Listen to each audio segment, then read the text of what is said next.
Welcome to our channel. Today we how to register for Social Security with SSA, beginner guide step by step clearly. To begin the registration process for Social Security, visit the official Social Security Administration website. On the homepage, look for the Apply for Benefits section.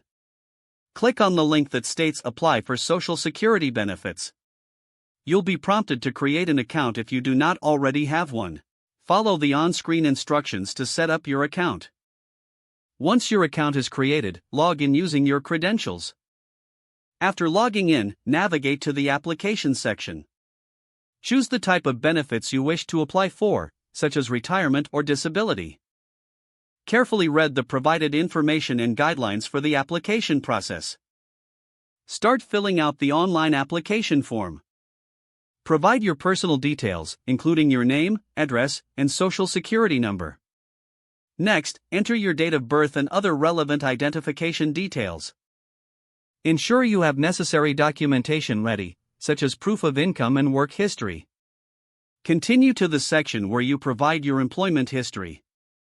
Be as accurate and thorough as possible when completing these sections.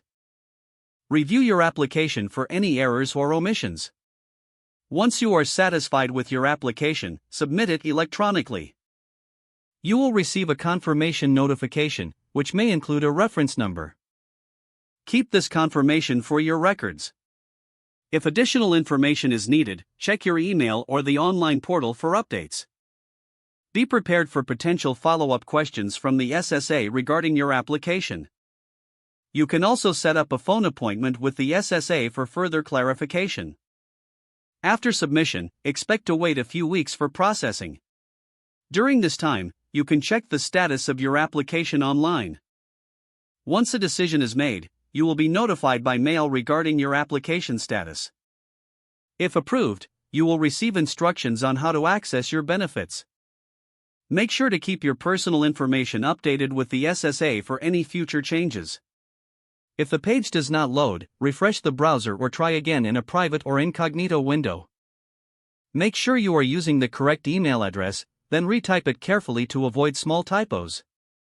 Don't forget to like this video and subscribe to our channel for more step-by-step tech guides.